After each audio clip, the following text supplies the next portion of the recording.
गया तो milk energetic हो गया, फिर उसके वेस्ट में वो एनर्जी गई तो गोबर में करंट आ गया, फिर यूरिन में करंट आ गया। तो जो गोबर में करंट आया वो गोबर हमने दरवाजे पर लीप दिया।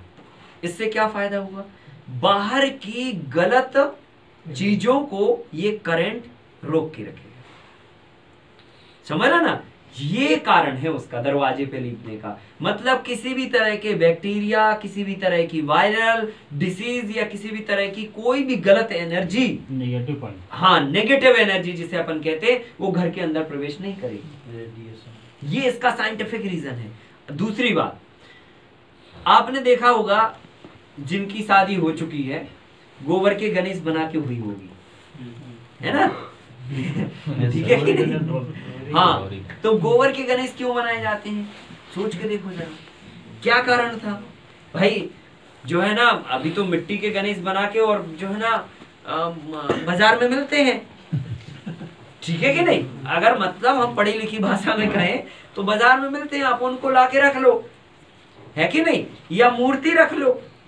पर गोबर के ताजे क्यों बनाए जाते हैं भाई? सोच के देखो जरा भाई। घर में जो आपके घर में गणेश जी हैं ऑलरेडी, या तस्वीर में है या मूर्ति में है, आप उठा के उनको रख लो और कर लो पूजा। गणेश जी की तो पूजा करनी है ना। लेकिन गोबर के इसलिए बनाए जाते हैं, गणेश जी से कोई मतलब नहीं है, समझ लो ना। ये तो एक मान्यता है जो आपके एक बहुत बड़े साइंस से जोड़ दी गई है। देखो, भगवान हर एक कण में है। मूर्ति में मान लो सो मूर्ति में है, और जिस दिन इस पत्थर में मान लो सो उस पत्थर में है, सो पत्थर मूर्ति बन गई। पत्थर कुछ नहीं लगता है, तो वो तो मान्यता के ऊपर है।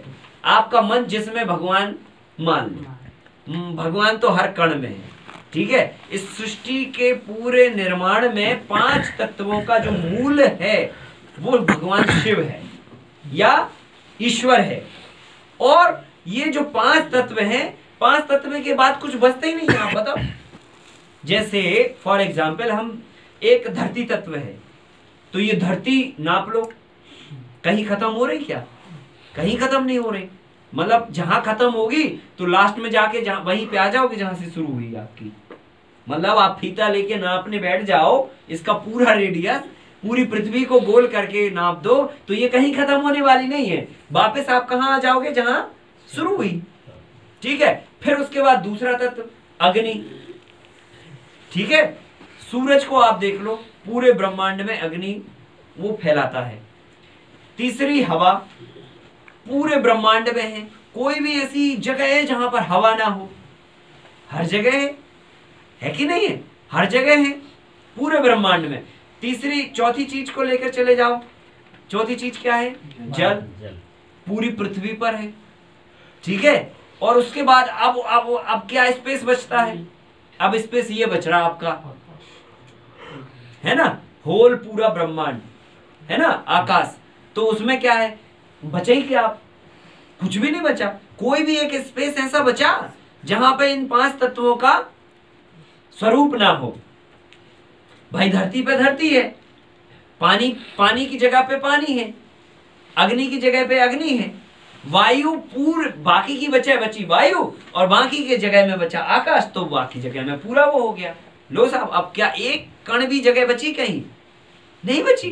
तो इसका मतलब है हर कण में ईश्वर है।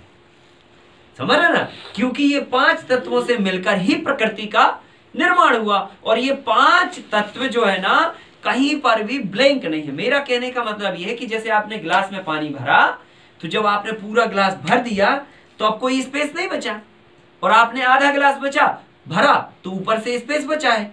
तो ये 5 तत्वों से पूरा ब्रह्मांड भरा हुआ है। समझ रहे ना?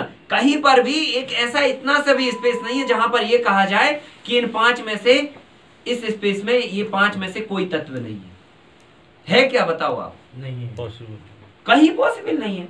आप धरती पे पैर रख लो, चाहे हवा में पैर रख लो, चाहे कहीं पे भी पैर रख लो, कहीं ना कहीं इन 5 में से कोई एक तत्व को आप पालोगे, बराबर ना? तो इसका मतलब यह है कि जिस भी कण पर आप हाथ रखते हो वो सारे कण में ईश्वर है, प्रकृति है। ये है मतलब। तो इसका मतलब यह है कि हर कण में भगवान है, अब बहुत ज्यादा समझने की जरूरत नहीं है। मूर्ति पे हाथ रख दो सो मूर्ति में भगवान है, इस पे हाथ रख दो सो इसमें है भगवान।